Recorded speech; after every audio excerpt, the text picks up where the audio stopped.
Olá pessoal, desejo que estejam bem. No vídeo de hoje nós iremos responder mais uma questão do livro de Química Inorgânica da Catherine Rosecroft e do Alan Sharp, volume 2, mais especificamente no capítulo 26, que fala sobre as reações dos complexos de coordenação.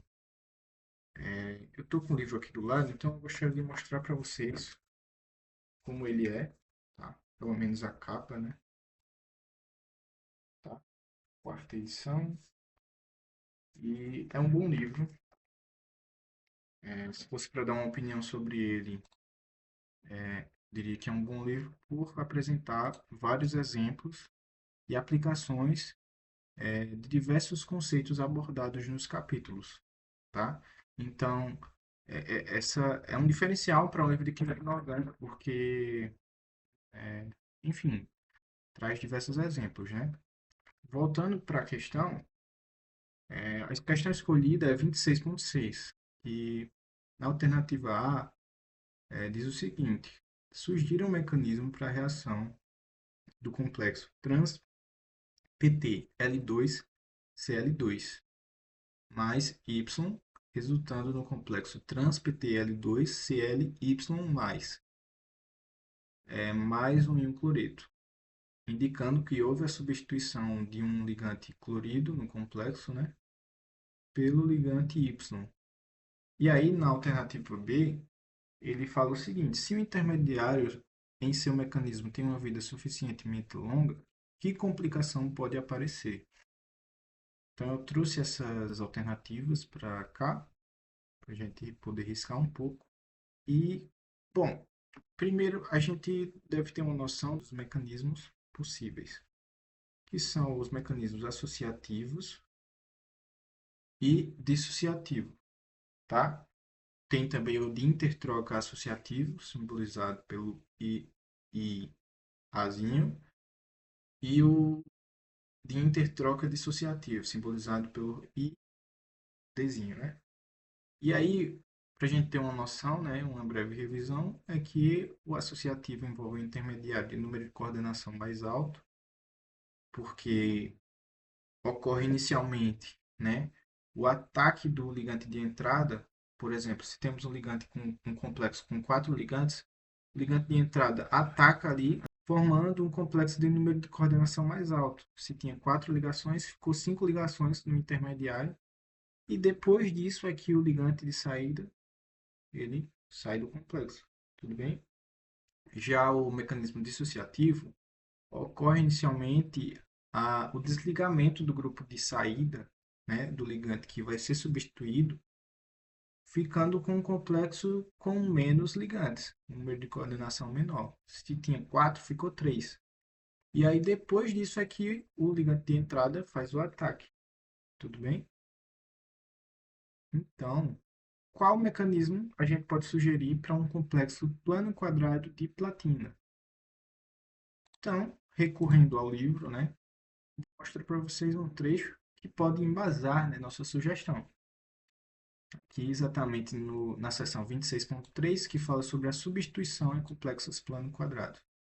Aqui fala: existe um consenso de opinião com base em um grande conjunto de trabalhos experimentais de que as reações de substituição nucleofílica em complexos planos quadrados de platina 2 normalmente ocorre por meio de mecanismos associativos. Então, aqui a gente já pode sugerir um mecanismo associativo. Mas por quê? Tá? Valores negativos de entropia de ativação e volume de ativação fornecem suporte para essa proposição. Tá? Então, essa é uma das justificativas, né? Dá um suporte para essa proposição. E uma explicação mais aprofundada está numa questão que eu respondi anteriormente. Então, vocês podem procurar, porque eu respondi poucas questões ainda desse livro. Tudo bem? E a observação de que as constantes velocidades para o deslocamento de cloreto pela água em diversos complexos de cargas diferentes são semelhantes, né? Isso sugere um mecanismo associativo, porque se fosse dissociativo, a velocidade iria mudar significativamente em relação à carga, tudo bem? Então, a gente pode sugerir um mecanismo associativo. Então, desenhando aqui o complexo trans-PT-L2 Cl2, né, os ligantes na posição trans opostos entre si, e aí formando um intermediário de número de coordenação maior. E se a gente for desenhar isso, como poderia ficar, né? Sem ser desenhando a fórmula do complexo. Então aqui a gente tem a representação dessa substituição. E aí tem até uma pergunta, né? Por que que na figura 26.4, aquela figura, mostra especificamente uma espécie bipiramidal triangular como intermediário no o estado de transição? Para responder essa pergunta, devemos considerar dados experimentais, tá? Então aqui a gente tem, né? Opa, daqui ele fala da geometria, né? Ó, o ataque inicial pelo grupo de entrada a um centro de platina 2 plano quadrado, se dá por cima ou por baixo. O nucleófilo Y então se coordena, produzindo uma espécie bipiramidal triangular que perde X com retenção da estereoquímica. Ok? Então já dá uma certa noção de como pode ser a sugestão do nosso mecanismo para aquela reação. Tudo bem?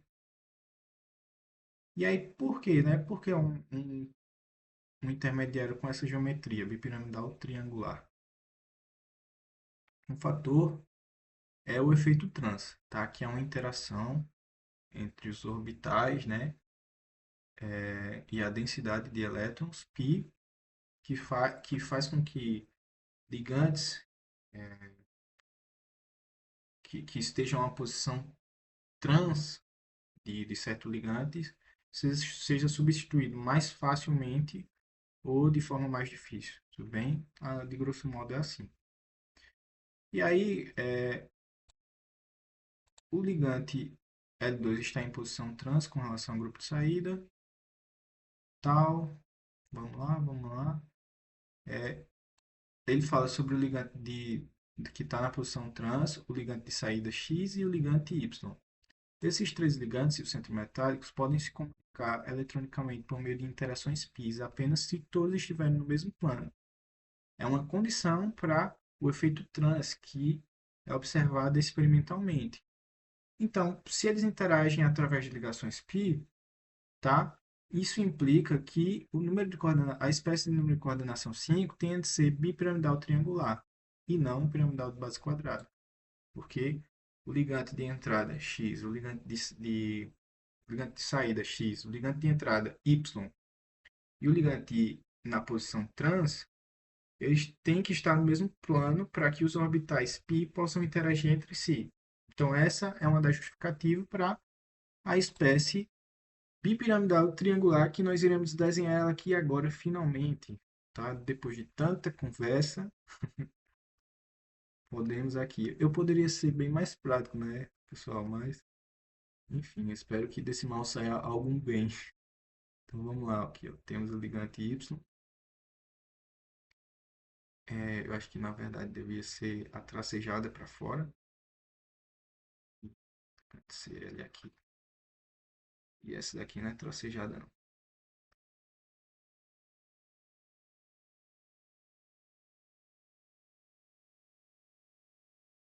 Y. Então, como a gente pode ver, é uma espécie de número de coordenação mais alto. PT, CL, L2, Y. Número de coordenação 5. Tudo bem? Indicando mecanismo associativo.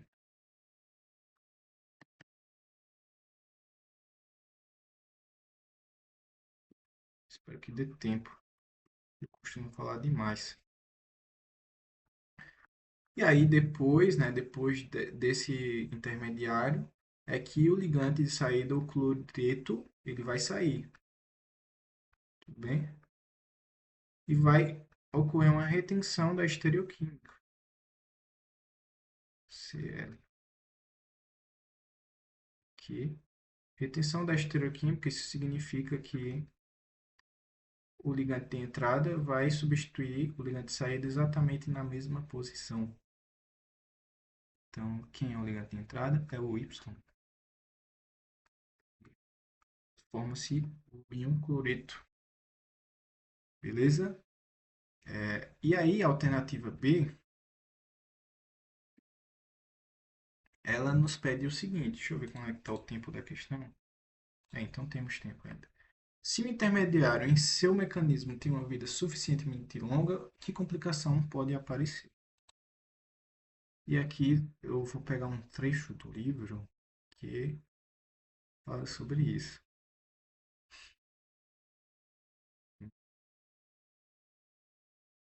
Aqui, vamos lá, né? Vamos ler com paciência. O mecanismo associativo ou de intertroca associativa envolve um estado de transição intermediário de número de coordenadas são 5, como a gente viu. E como a diferença de energia entre as variadas geometrias, entre elas a bipiramidal triangular, piramidal de base quadrada, enfim, é, é pequena. Então a diferença entre essas energias é pequena. Então pode esperar que o rearranjo da espécie número de coordenação 5 seja fácil, tudo bem? Exceto, por exemplo, se ela é estericamente impedida, ou seja, se tem um ligante grande ali que possa impedir o rearranjo da geometria entre os ligantes, ou se o tempo de vida é curto demais, tá? Ou seja, intertroca associativa. No caso, se o tempo for longo, suficientemente longo, pode ocorrer esse rearranjo da geometria. Ou seja, se ocorrer esse rearranjo, não vai ocorrer a retenção da estereoquímica. O ligante de entrada vai substituir o ligante de saída, só que vai acabar mudando a localização de onde eles estavam. Por exemplo, vai aqui, ó, pode acabar é, acontecendo o rearranjo de geometria do intermediário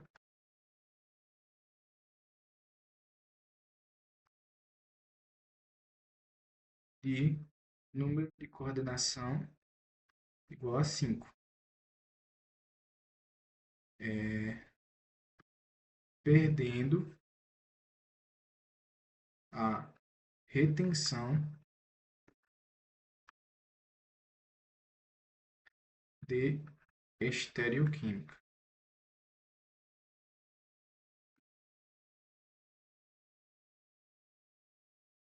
Na mesa digitalizadora eu tenho a mesma letra de quando eu tinha 4 anos. Mas enfim. Então, o que, que pode acontecer? O produto pode ser assim, ó. Y, L, aqui temos um cloreto, L. Ou seja, cis PT. Acho que pode desenhar assim, né? PTL2, Y, opa, CL, Y. Vocês percebem a diferença? Não houve a retenção da estereoquímica, acabou acontecendo o rearranjo, e o ligante Y acabou ficando em outra posição, interferindo aqui, ó, na geometria final do complexo. Ficou cis, era trans, os ligantes L estavam na posição trans, agora os ligantes L estão na posição cis. Beleza? É isso, pessoal. Um grande abraço.